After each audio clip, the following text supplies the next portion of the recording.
Imagine le monde alentour de toi, là, combien de monde tu connais qui ont eu besoin de se faire amputer quelque chose. Depuis que tu es venu au monde. Là. 3 pas plus. Bon, tu es d'un village de combien d'hommes? Ben, si je calcule toute ma vie, pas mal. Mais tu sais, t'imagines, là, mettons, là, moi, chirurgien civil d'une seigneurie de 600 hommes, avant que tu ailles sur 600 hommes, quelqu'un qui a besoin d'en amputation, tu n'auras pas ça une fois par année. Là. Comme tu n'auras pas ça une fois par année, tu vas peut-être bien faire ça une fois aux 5 ans, aux 10 ans que tu vas avoir besoin de te rendre à une amputation. Tu sais, je suis pas la personne la plus qualifiée pour le faire.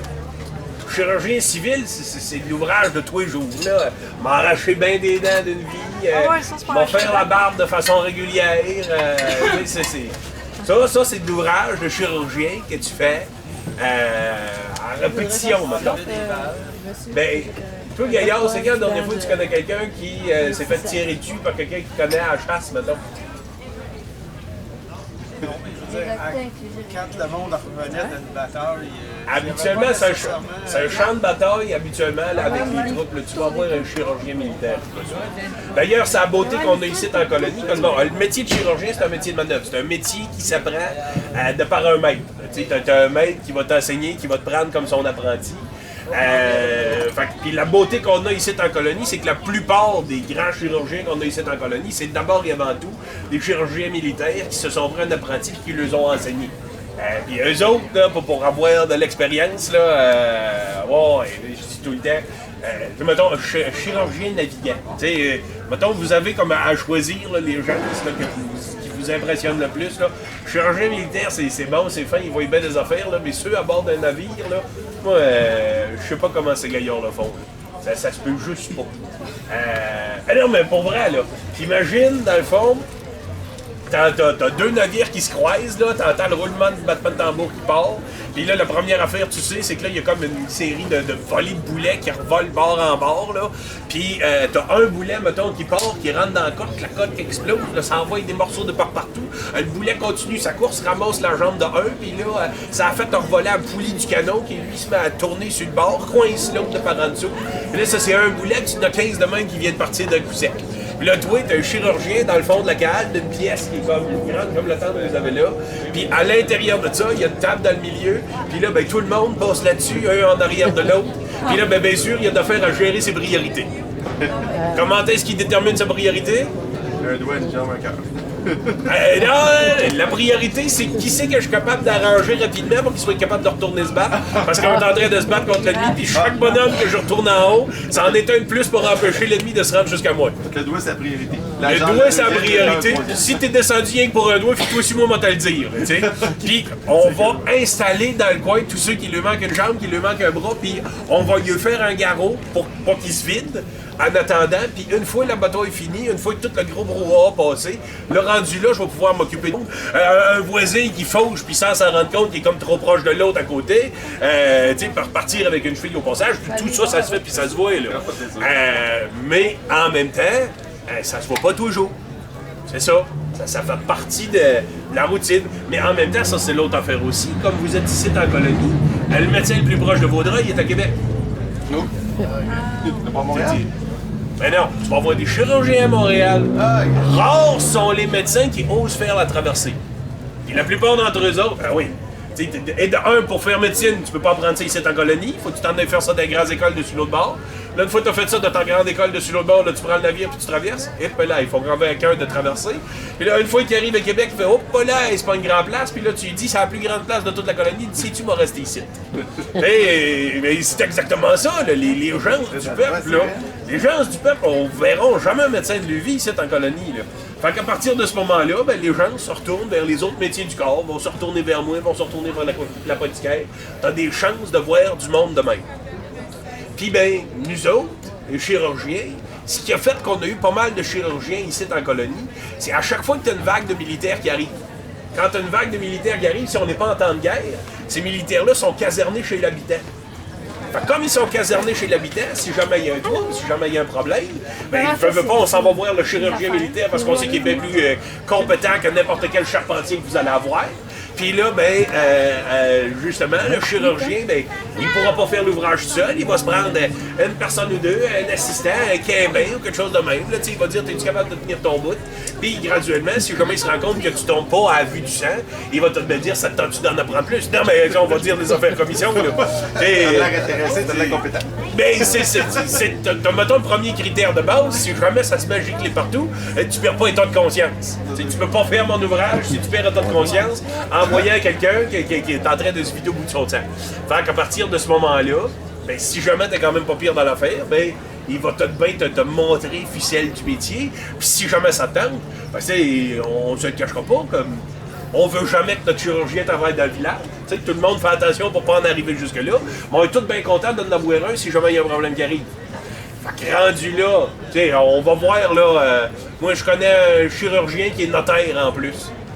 T'sais, ils ont tous un autre métier souvent qui permet justement de faire l'ouvrage.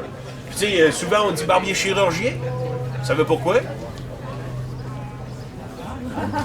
S'il y avait une coupe la jugulaire, au moins il est rare. Non, ça c'est bien dur à récupérer. Donc, ça, dans le fond, ben, vous savez comment est-ce qu'en France, là, notre bonne mère patrie, là, vous savez comment est-ce qu'en France, les corps de métier sont bien structurés, puis organisés en guildes, puis en regroupement de métiers. Les barbiers sont tous regroupés ensemble, les chirurgiens sont tous regroupés ensemble. Puis à un moment donné, justement, comme chirurgien, tu essaies toujours d'avoir un métier qui met du beurre sur la table. À un moment donné, tu as un chirurgien qui fait « Hey, sais-tu, moi je me suis pris un barbier comme apprenti, puis il y avait comme déjà une bonne base du métier. » Les bases du métier de barbier, c'est bien simple, c'est ta lame, c'est de l'entretenir, c'est de l'aiguiser, c'est de t'assurer qu'elle se mettra pas à rouiller à grandeur.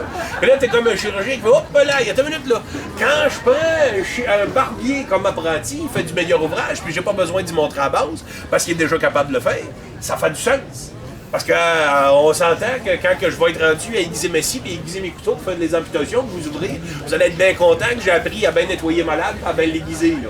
Fait que là, comme de fait, le rapprochement entre les 2 corps de métier se font, puis là, rendu là, ploup, ploup, hop, c'est rendu un seul corps de métier. Puis là, t'es en train de dire, OK, faut que tu deviennes d'abord barbier avant de pouvoir devenir chirurgien. Puis là, c'est pas parce que t'es barbier que tu peux nécessairement devenir chirurgien, mais au moins, t'as ta bonne base, puis t'as de quoi mettre du beurre sur la table un peu tout le temps.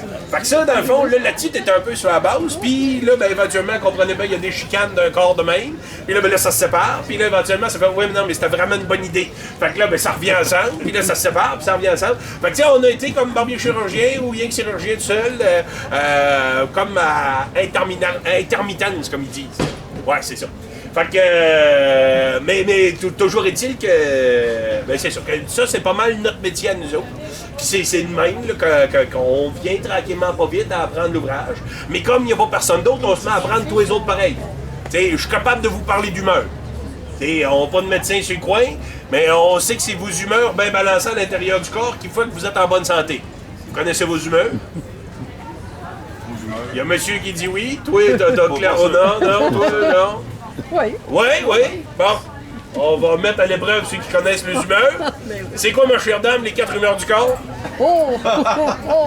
Oh, là, je pense qu'elle doute. Gaillard? Le sang, Ouais? la bile blanche, la bile noire. Ah, c'est pas la 4e soupe. En réalité, t'es pas pire, ça va bien. Alors, le sang, les humeurs du corps, c'est les 4 liquides du corps. OK? Fait que le premier, c'est le sang, que vous avez à grandeur du corps, que vous êtes, que vous croisez assez souvent. Vous avez, dans le fond, la bile noire. La bile noire, ça, Gaillard, tu m'épates. Rares sont ceux qui mettent le doigt sur la bile noire. La bile noire, c'est fait de par la rate. Vous n'êtes jamais supposé croiser ça de votre vie. Si jamais vous la croisez, demandez à votre curé de passer. C'est l'heure de dernier sacrement. OK? Ma chère dame, vous n'êtes pas supposé croiser ça. C'est fait pour être en dedans. C'est ça. Bon. Après ça, la deuxième bile, c'est la bile jaune. Pas bille blanche. Oui, c'est correct. T'es proche, là. T'es bien proche.